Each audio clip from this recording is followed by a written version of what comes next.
What's poppin', y'all? Welcome back to Pop Health. Looking at this G-Man situation going on in Colorado. Basically, that was kicked off by this video right here. Now, this is a video of, let me turn it down, of known G members from Venezuelan Gang, the TDA. We'll get more pronunciation on later.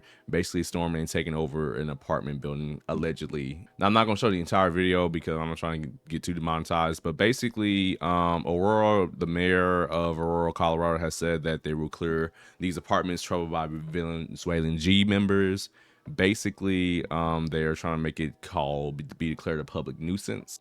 And basically, from the quote from the mail, the problem associated with the Venezuelan G activity has been isolated to properties that are all under the same out-of-state ownership, whose problems with code violations and criminal activity preceded the migrant crisis. This is under CBZ management. Pretty much, they are owning several apartment complexes that their names will be dropped in a few moments as I go throughout this whole story to unravel it. But pretty much, basically, this video has garnered a lot of attention nationwide. Basically, like, people are, spoken a lot of like anti, immigration fears based off this video. A lot of it similar to what's going on in New York, Chicago, and like in the Northeast with sanctuary cities and stuff. But in this particular case, basically the Edge apartments, basically where this video was shot at, has been come under investigation of the Aurora Police Department. Officers have been proactively patrolling areas where there is suspected gang activity, and basically there was a video posted of them doing that. And from the internal police chief, Heather Morris, they basically said there's definitely a different picture going on here than what's being propagated by the media.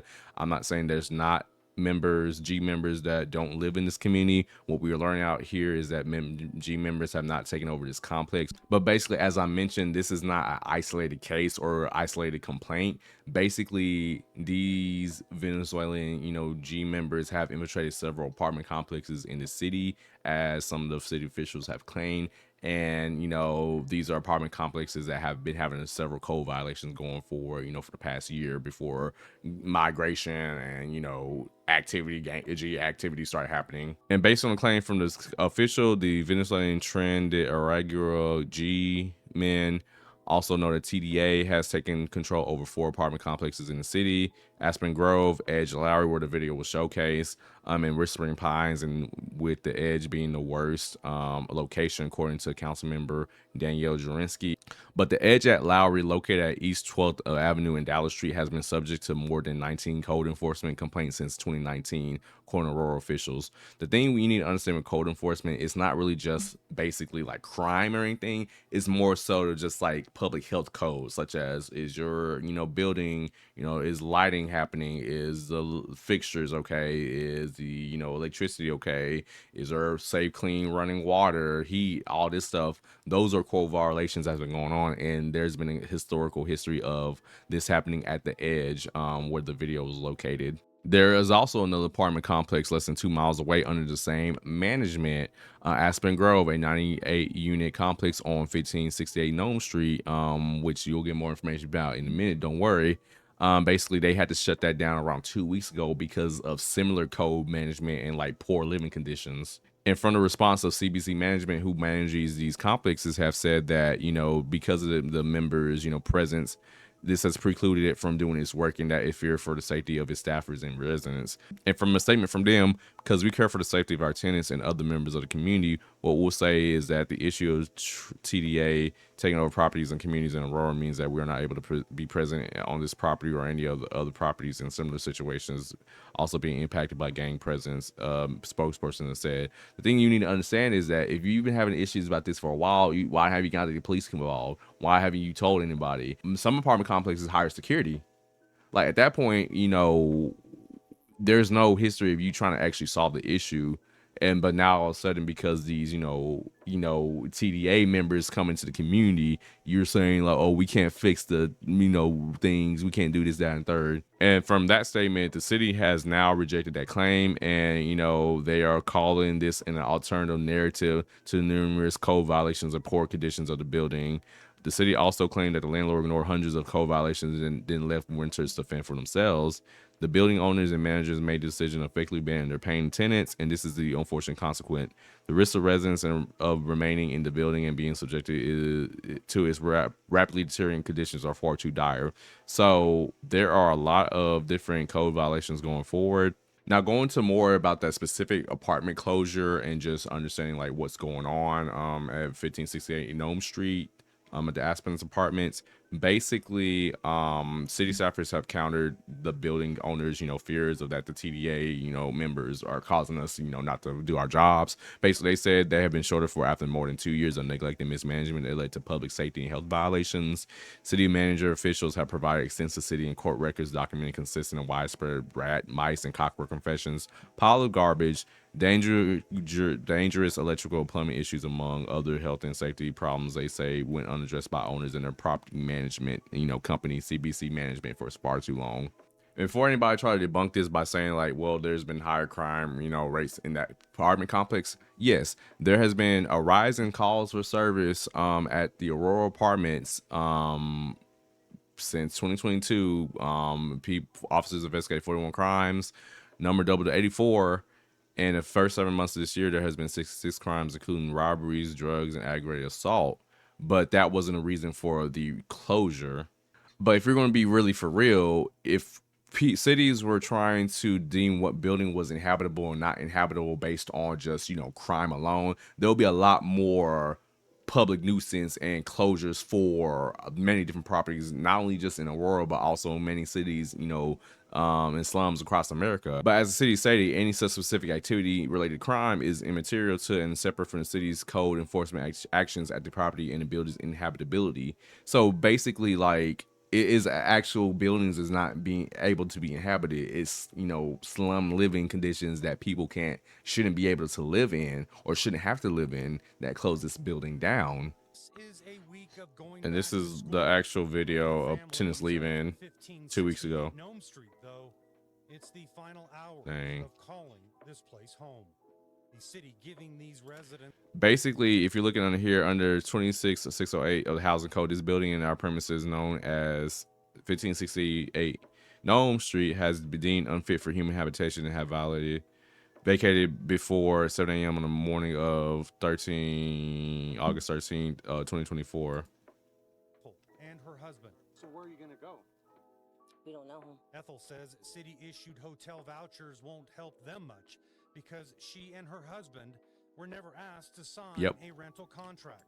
Because what a lot of these apartments would do, they'll take a lot of migrants. Some of them, most of them don't know how to speak English, and just say pay cash up front instead of having a rental agreement or anything official in writing. That's how a lot of these slumlords scam a lot of people, not necessarily just migrants, but just Americans across the nation, especially, if you don't have consistent living, consistent, like, income coming in, they will give you agreement to pay cash up front.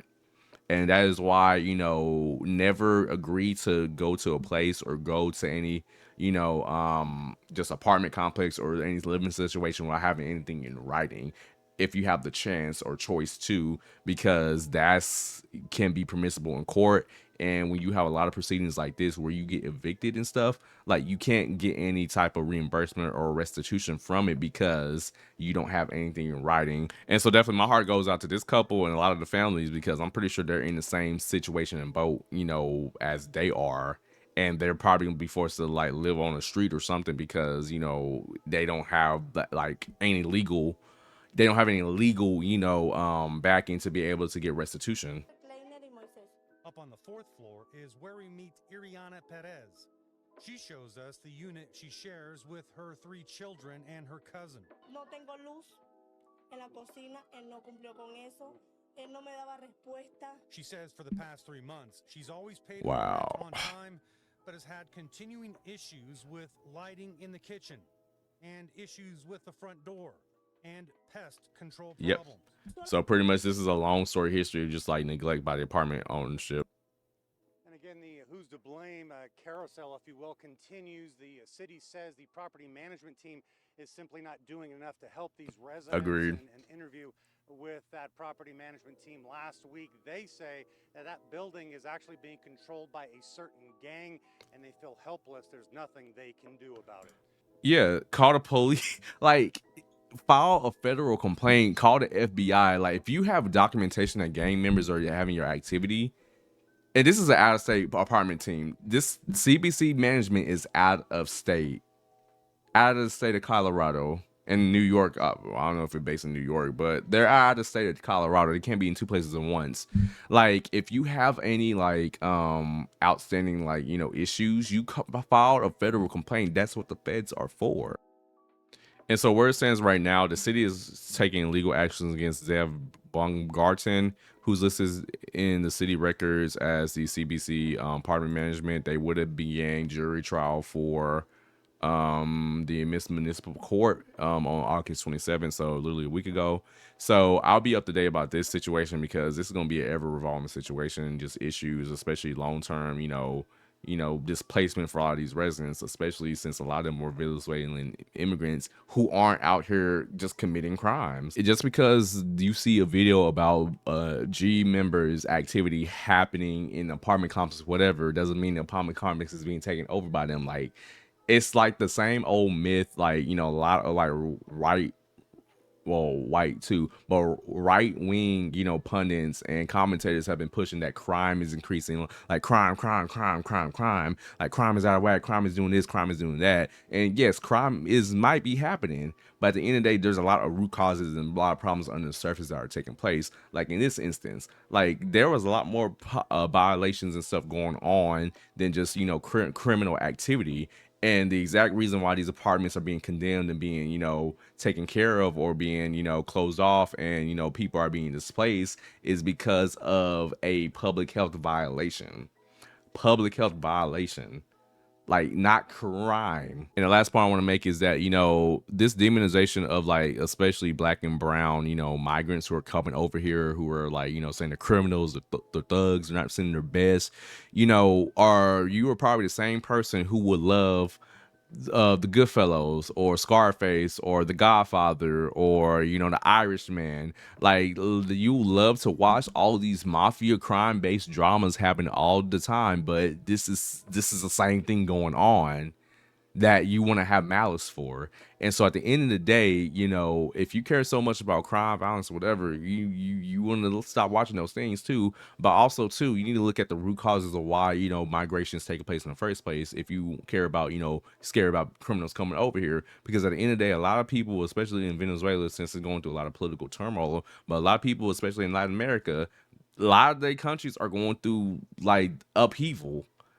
Like, people literally fearing for their lives are coming over here trying to find a better life, not because they're just trying to like get free off the American dollar or whatever, but they're really just trying to come here, mind their business, and get a better life.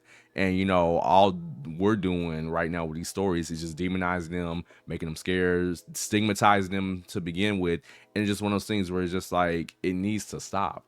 Because at the end of the day, we all migrants. My ancestors didn't descend from this continent. Your ancestors probably didn't descend from this continent. So we shouldn't be having this whole political debate about like who should be closed off, who we shouldn't let in, who we should let in, whatever. Like, we just need to focus on better foreign policy, how to invest back into these like nations that these like a lot of people are coming over. Because at the end of the day, migration is not going to stop. Migration has been here since the dawn of time, is not going to stop. But we can lessen it if we start actually looking at the root causes going on to why people are migrating. So with that being said, that has been Pop Health for today. If you like what you see today, like, subscribe, turn on post notifications, all that wonderful good stuff. You want to see one of my commentary videos, go to this one right here or right here, whatever, like this. But other than that, stay warm, stay frosty, depending on what part of the country you're in, and peace out.